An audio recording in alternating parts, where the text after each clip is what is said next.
We want to launch straight into our questions. Today we're joined by Cenk Sidar, who is a knowledge industry expert and passionate about the future of work.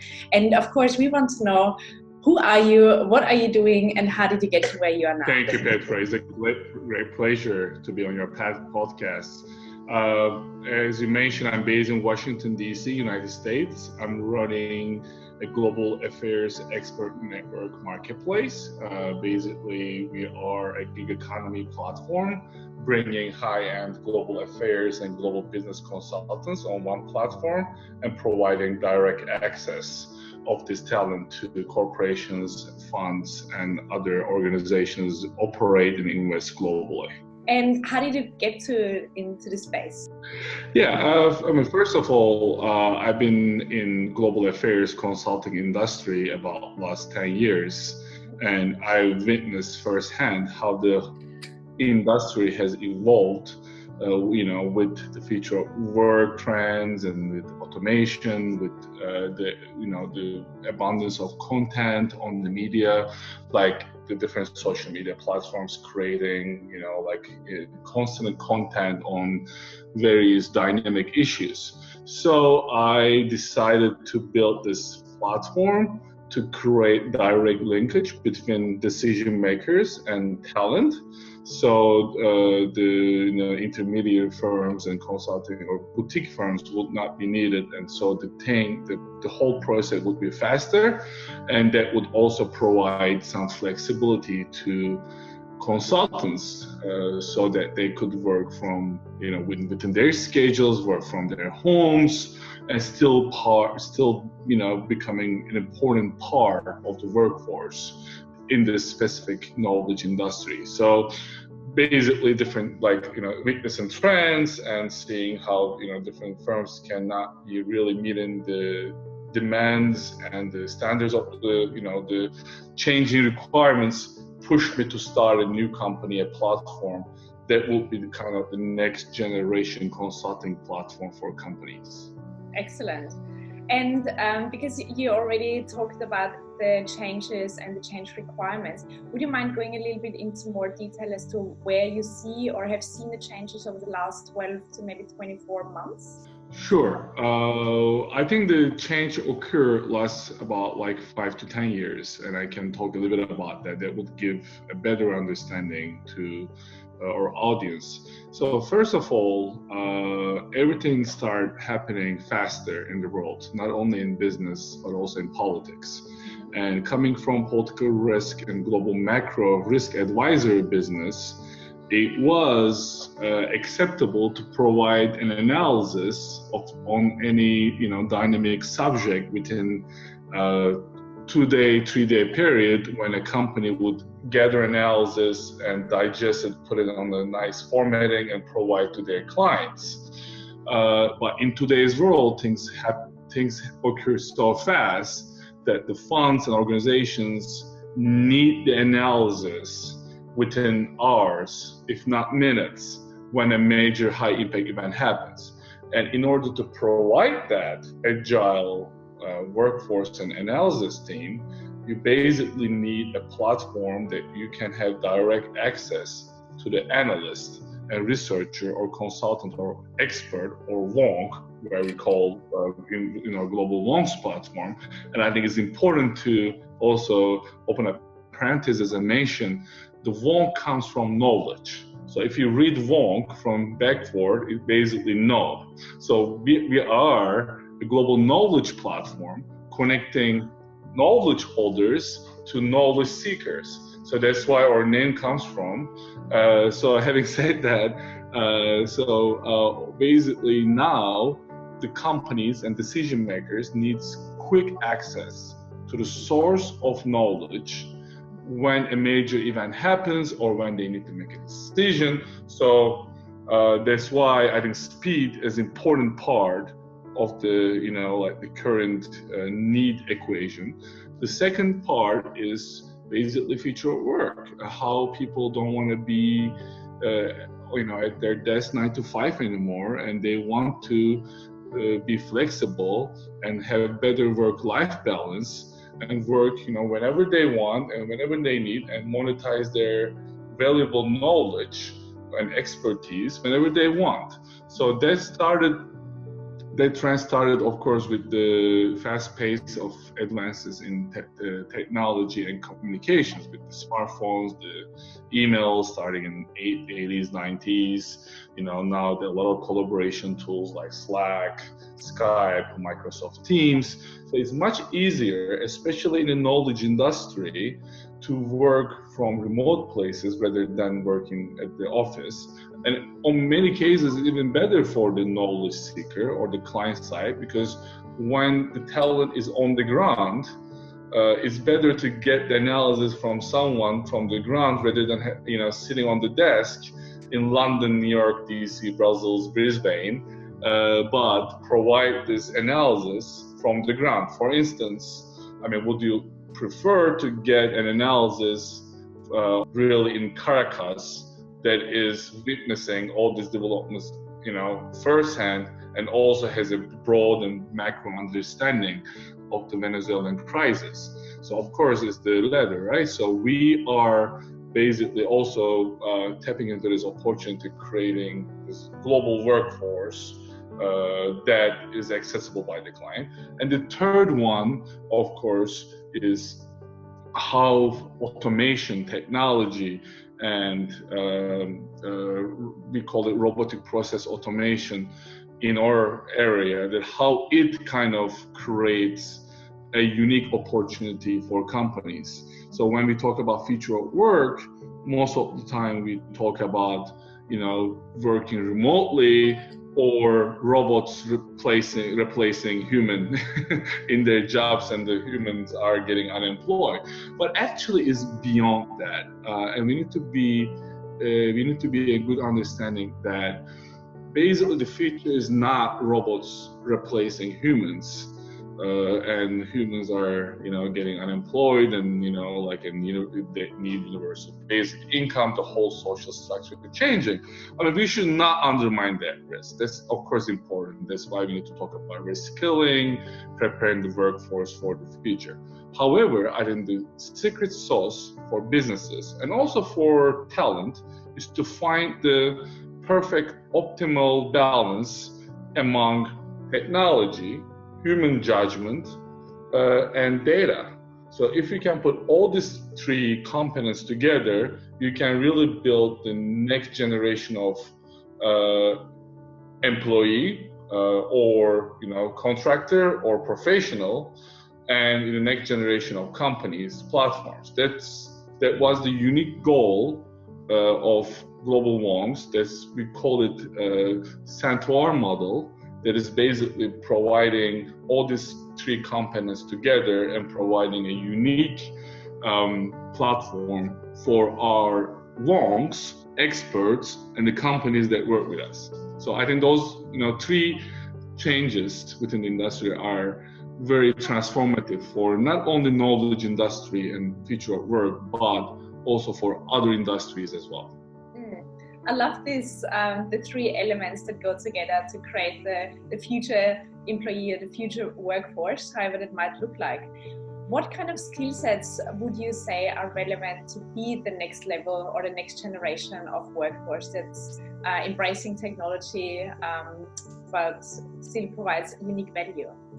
Sure. Companies and young professionals or people that are getting ready to join the workforce in this decade or upcoming decades should be very strategic on how they develop their skill sets. First of all, we are witnessing the rise of machines. This is, there is no doubt about it. Make no mistake. The robots will be replacing a lot of jobs. But still, in next 30, 40 years, our kids or their grandkids basically will be still an important equation of the workforce, because humans will be doing what they do best and robots will be doing what they do best. So basically, still, the cognitive skills are very important for decision-making system. That's why humans will be still a part of the equation with their judgment, their healthy decision making, their intellectual capacity, the emotional IQ. So these skill sets will be unique to people. So AI or robots will not be making strategic decisions on the future of the company. You still need the human component. But for repetitive tasks, like maybe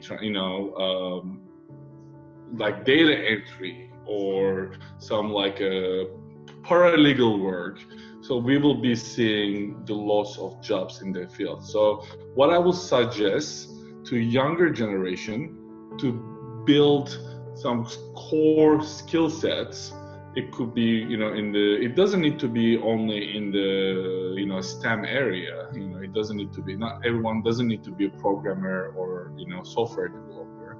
So also this is not the ideal situation, but I think still like communicating among various cultures, like learning languages, being able to work together with various groups, making leadership skills.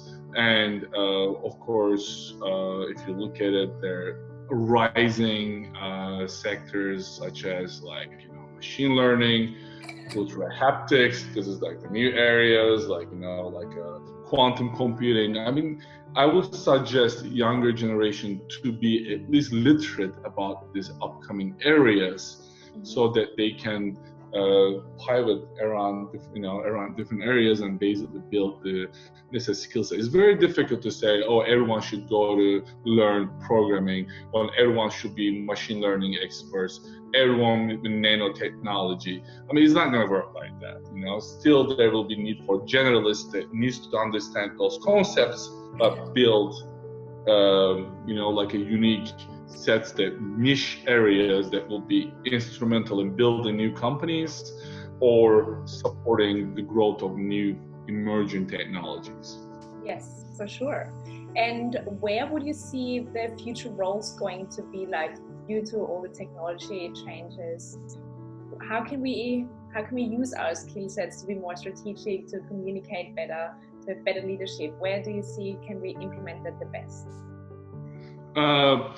I mean, can you repeat the question? I think you can edit this part, so I didn't understand it quite well. In terms of jobs, where would you see the trends going to? What kind of jobs are going to come to the horizon? Where can we use our skill sets that we're focusing more on the human side of skill sets? Sure. I mean, as I mentioned, almost all jobs gonna survive. So make no mistake here. The construction worker, let's talk about a construction worker job. The AI may not replace construction worker job immediately, because it's probably, it's not gonna be, the right fit for the contract, the work. But if you're talking about the contract or legal review of a document, I don't know if you. Actually, I don't know if you read the recent report by McKinsey, but according to the McKinsey report on future of jobs, 25% of all professional services jobs will be replaced. And those include translation, paralegal, some consulting, some data entry. So those are not at the bottom of the value chain of jobs. We're not talking about like a cleaning jobs that may be replaced by robots that can be working on, right? So, or we're not talking about just like a burger flipping person on McDonald's or Burger King. There's some stores like Facebook stores in the West Coast in the United States that fully automated by robots. So even the machine is flipping burgers, right? This is scary. Or we always see in the United States, when you go to supermarket, a grocery store, there are less and less number of cashiers available. You see more self-serve checkout machines on the system. But there's always a person managing 4 or 5 machines, because even if you're like in the lowest of the value chain in the business, you're a driver or waiter or waitress or a cashier, still people may want to interact with people. So still every job gonna survive, but the number is gonna go down. So you're not gonna need 20 cashiers at grocery store, but you're probably gonna need 4 or 5. So that's, I think, the one thing we should be all aware of. So as I mentioned, when we talk about what jobs, I mean, so this transformation the AI transformation is, of course, closely shaping the future of work, right? So industrial revolution in late 1900s was also like a transformative for the labor. So, but people were able to adapt to changes in 19th century, late 19th century, because new type of jobs were created, as like maybe even more number of jobs created along the lines of the loss of jobs. But this time, I cannot say that, because again, this time AI revolution is different than industrial revolution. So this is not only the repetitive, this is not just the loss of the repetitive text origin jobs, but also some cognitive jobs. So there will be also loss of some jobs that require cognitive skills, making judgment. So this is a little bit, I think we should wait and see how it's going to be shaping, but there will be definitely new type of jobs. There will be more and more younger people going, following careers in areas that in emerging tech, like we talk about machine learning, AI, nanotechnology, synthetic biology, ultra haptics, that kind of work. But it's probably going to create more jobs, but going to probably create more higher paying, higher value jobs, and there will be a lot of loss of lower paying jobs. And one day, I mean, Uber driver is not going to end up becoming a programmer the next day, so that transformation is going to take some time, and of course it will create some social tension. So that is the responsibility of the governments and think tanks and like maybe international monetary organizations, how to deal with that problem, because it can create serious political and sociological outcomes, but it's not our main theme today. We can talk about it another time. But new jobs gonna be revolving around these emerging techs, and they may not be matching the need of increasing number of people joining the workforce. So this is the major risk. Great. And my favorite question, what are you personally most excited about the changes that technology and innovation brings for your personal life and or for your professional life? So future of work is, it's coming with its threats to workforce, of course, right? You may rely on less number of people. We just discussed this. But on the other hand, future of work, especially thanks to the advances in telecommunications and communications technology, so enable people to earn income wherever they are, wherever they're located. So it creates opportunities, especially for emerging markets workforce, to get higher income, generate higher income, and maybe a cool amount of income compared to their peers in developed markets. Of course, is a zero-sum game, because also people are losing in developed countries because of the movement of jobs to globally. But if you're talking about virtual assistants, there are a lot of virtual assistants in India, Indonesia, Vietnam, that supporting executives in the US or UK or Germany and France, and earning income. So future of work and technology enables a lot of underpaid talent in emerging markets, and providing equal opportunities to those people. So this is number one thing that I'm excited, and this is the one benefit that global workforce will be benefiting if you look at the macro picture. The second, as technology enables people to work from their homes more efficiently, hopefully we will see more women participation in workforce, because in many countries, especially in Middle East and Africa, like it's difficult for because of cultural reasons sometimes, when also in the US, I mean, for maternal leave, and maybe very disruptive in someone's career, especially if you're talking about management consulting, political risk, the high-paced works that you need to travel 5 days of the week. If you're a McKinsey consultant, you are never at the office, right? You work from Monday to Thursday at the client side. I mean, it's impossible for a mother to do that.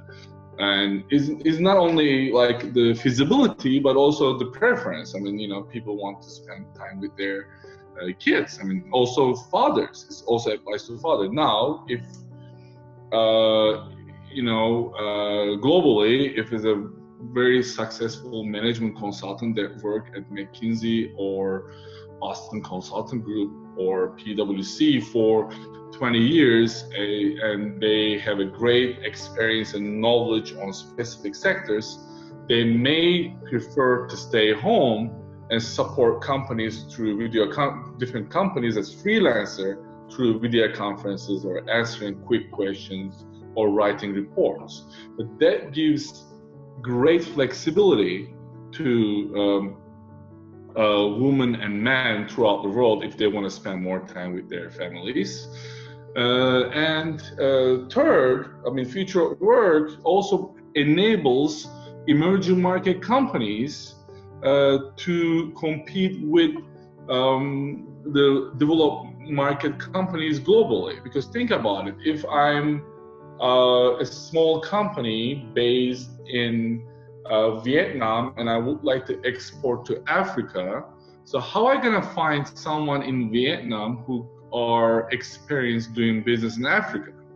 But for example, like platforms like us, so a Vietnamese company, a small and medium-sized company in Vietnam, can engage an expert in Africa before they start doing business, because those options were on the table already for American, British, Australian, French companies, because they have access to large consulting companies they can engage in. Now we also basically empowering small and medium-sized enterprises globally, and especially in developing countries. So this is also the third thing that I'm personally very excited that we are creating equal opportunities for companies and individuals globally, especially for the emerging market countries.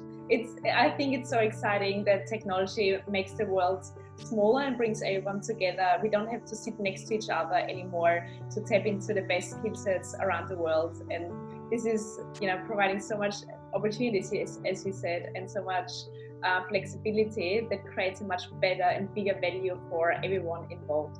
So I can't wait to see more of what Global Wonks will contribute and bring more experts and consultants around the world together. Where can everyone find more of you and what you do?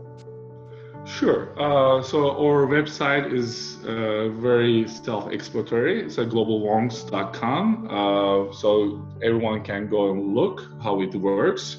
What we have unique products that enables people to contribute even within minutes if there's a question or inquiry globally. So we believe in micro consulting. So this is the reason that they can just come and answer questions and get paid. So they can get more information about it on our website, in globalwonks.com. And if anyone would like to keep in contact with me or contact me, my LinkedIn is a great source, great platform for people to contact me, and I would be happy to discuss the future at work and how it, what opportunities and challenges it brings to global workforce and talent.